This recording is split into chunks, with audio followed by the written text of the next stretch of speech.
Okay, let's get into this. You know that feeling, right? After a really tough week at work, Oh, yeah. you're not just tired, you feel, I don't know, worn out. Totally drained. Yeah, afraid.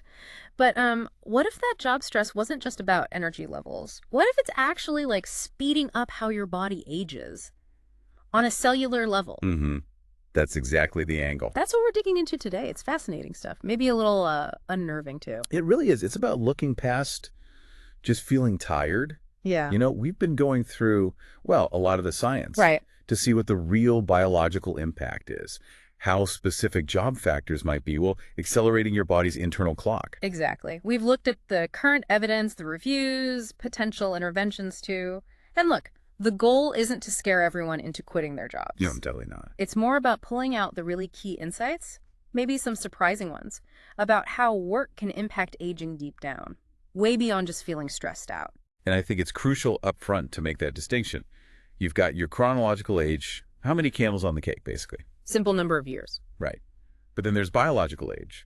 That's more about the actual state of your cells, your tissues, how healthy they are. And that's our focus for this deep dive, right? The biological side and what it actually means for your health down the line. Precisely.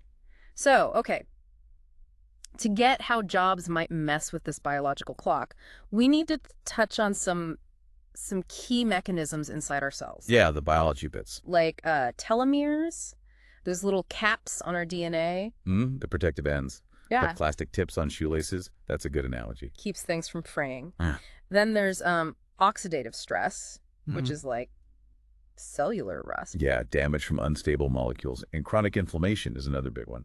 That kind of low-level, constant internal fire. Exactly. And finally, mitochondrial dysfunction. So the powerhouses in our cells, they start to lose their efficiency. Okay. So those are the areas our jobs might be hitting. That's the theory, yes. Yeah. And let's start with something really common. Shift work. Yeah. Night shifts, rotating schedules. Affects a lot of people. It really does. And the core issue there is it throws your body's natural clock, the circadian rhythm, completely out of whack. Right. That internal clock controls so much sleep, hormones, everything. Yeah. And fighting it constantly, especially night shifts, it's more than just feeling groggy, isn't it? Oh, much more. That kind of chronic disruption. It's linked to serious stuff like metabolic syndrome, heart problems. Wow. And bringing it back to the cell level, there was a big study review, a meta-analysis back in 2019. Wang and colleagues. Okay, what did they find? They found a significant link. Shift work was associated with shorter telomeres. Ah, those protective caps again. Exactly. And what's interesting is why. It seems that constant misalignment, the sleep-wake cycle being off, it increases inflammatory markers. Inflammation again? Yep. And that inflammation seems to accelerate the shortening of those telomeres. So it's a deeper biological connection than just, needing more coffee. Okay, so fighting our sleep schedule actually chips away at our cell's lifespan. Got it. What about psychological stress? The kind you get from work pressure. Yeah, the high demand, low control situation. Classic stressor. Tons of pressure, but you feel like you have no say. That specific combination, it triggers a very real physiological stress response. Yeah. Your cortisol levels, the main stress hormones, stay elevated. Right. And you get an increase in these things called pro-inflammatory cytokines. They're like little alarm bells signaling stress in the cells. Okay. And how does that connect to aging? Well, interestingly, those exact changes, high cortisol, more inflammation signals, they're associated with faster biological aging, including, just like with shift work, telomere shortening. So that feeling of being constantly stressed at work, it's not just mental, it's actually physical, down to the cellular level. Absolutely. There's a famous long-term study, the Whitehall 2 study. They followed UK civil servants for decades. Oh yeah, I've heard of that one. They found a clear link between that kind of job strain, high demand, low control, and an increased biological age. They measured it using something called DNA methylation. Methylation. That's not changing the genes themselves, right? It's more like... Exactly. It's like switches on the genes. It changes how your genes are expressed, turning some on or off when maybe they shouldn't be. Yeah. It's an epigenetic change. That's pretty striking, the mental strain having such a tangible effect. Okay, let's shift gears. What about just sitting all day? So many jobs involve that now. The sedentary issue. Yeah. We know sitting too much is bad for heart health. linked to obesity. Standard stuff. Right. But it also seems connected to shorter telomeres from an aging perspective. Just from sitting there, how? Well, it looks like being inactive reduces the production of new mitochondria, remember the cell's power plants, and it also seems to weaken our body's own built-in antioxidant defenses. So we're more vulnerable to that cellular rusting, the oxidative stress? Exactly. Leaves the cells more open to damage. Okay, wow. So disrupted sleep, chronic stress, just sitting too much. It really sounds like the modern workplace can be, well, an aging accelerator in disguise. It can certainly present challenges, and we haven't even touched on direct environmental exposures yet. Right, like actual substances in the workplace. Depending on the job, yeah. Yeah. Think solvents, dust, airborne particles, maybe even radiation or certain chemicals called POPs, persistent organic pollutants. Okay, and those things, how do they fit into the aging picture? They can seriously increase oxidative stress, cause direct DNA damage. So more cellular damage. Yes. And over time, that kind of exposure can speed up epigenetic aging, those methylation changes we talked about, and make it harder for your body to repair itself effectively. This does paint a bit of a concerning picture. It seems like lots of work factors could be speeding things up internally, but you see articles talking about work making you look older, wrinkles, tired eyes. How does that fit? That's a really important point. The media often focuses on those surface level aesthetic signs. Right, looking tired. And yeah, chronic stress or lack of sleep can contribute to that. But our focus here is biological aging. That's more fundamental. It's about your health span, your risk of age-related diseases, the actual state of your cells. So they're related, but not the same thing. Exactly.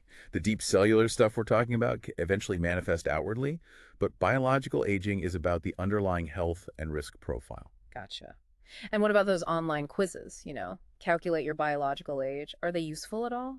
I'd be very cautious with those. Most lack real scientific backing. Right. Too simple. Way too simple. Accurately measuring things like telomere length or DNA methylation patterns, that requires proper lab analysis. You just can't get a reliable number from answering a few lifestyle questions online. Okay, that makes sense. Stick to the real science.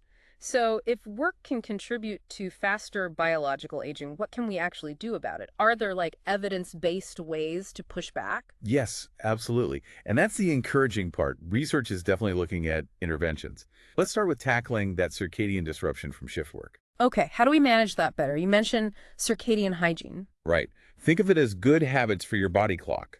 For example, using bright light therapy at specific times can really help people adapt to night shifts, stabilize their rhythm. Interesting. Like using light strategically. Exactly.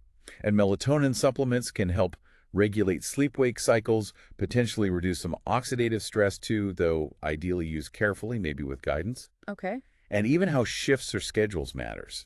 Rotating shifts forward, day, then evening. The night seems easier for the body to adapt to than going backward. That's practical advice for workplaces too. Okay, Yeah. What about countering the sitting problem, the sedentary work? Well, no huge surprise here. Physical activity. It's key. Move more. Basically, yes. Yeah. Regular exercise, moderate to vigorous, is consistently linked to maintaining longer telomeres, and it improves mitochondrial function, helps those powerhouses work better. Keeps the energy production up. Right. Plus, exercise boosts our natural antioxidant enzymes and supports cellular cleanup, a process called autophagy. It helps clear out damaged components. So making time to move isn't just fitness, it's actual cellular maintenance. What about food? Does diet play a role? A big one. Diets high in polyphenols, think colorful fruits, vegetables plus omega-3s, other antioxidants.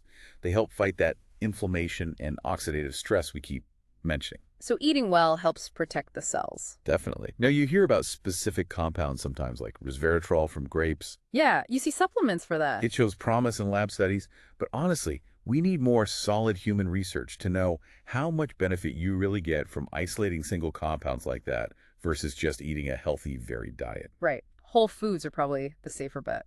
Right. Okay, and then there's the big one. Stress. How do we buffer against the biological hit from work stress? Stress management techniques are vital. Things like mindfulness meditation, cognitive behavioral therapy, even just having strong social support, they've all been shown to lower perceived stress. It makes sense mentally, but does it help biologically? Yes, research suggests it does. Lower perceived stress often translates to lower inflammation markers. And some fascinating studies, like from Dr. Alyssa Eppel's group, hint that mindfulness might even increase activity of telomerase. Telomerase. What's that? It's the enzyme that helps rebuild and maintain telomeres.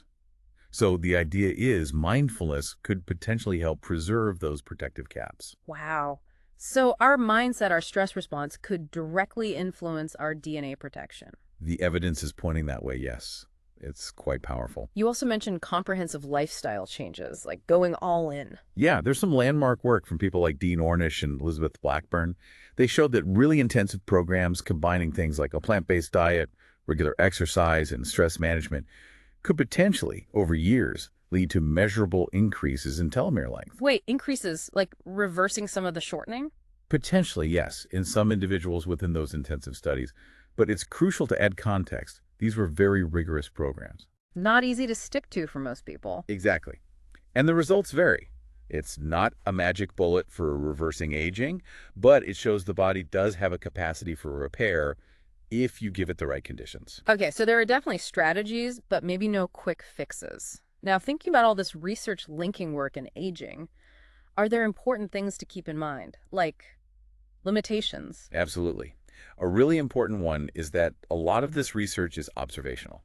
Meaning it shows links, correlations, but not necessarily direct cause and effect. Precisely.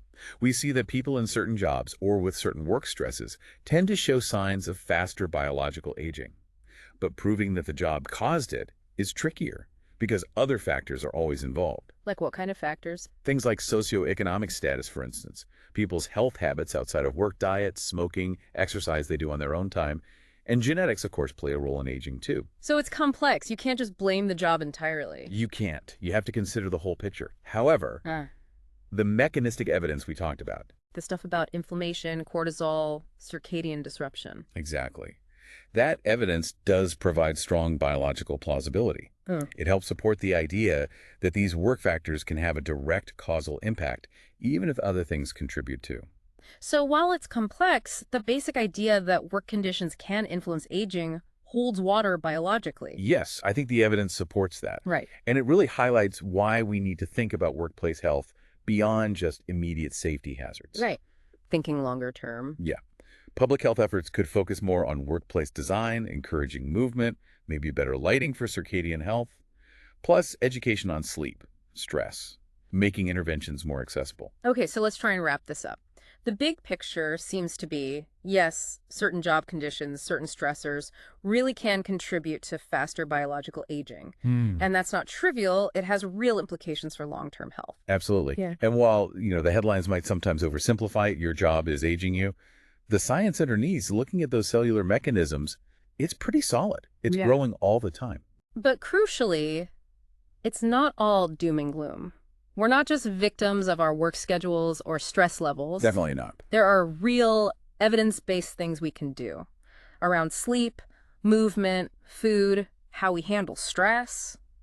These things give us some agency back. A lot of agency, potentially. Yeah. These lifestyle factors can make a real difference in mitigating those occupational risks. Right. So maybe the final thought for everyone listening is take a moment to think about your own work situation, your daily grind. Yeah. Reflect on it. And consider, which of these areas, sleep, stress, activity, diet, might be most relevant for you. Where could you maybe make some changes, explore some of these strategies? It's about thinking proactively about the long game, about how those everyday routines are shaping your health from the inside out, your cellular health, your vitality down the road.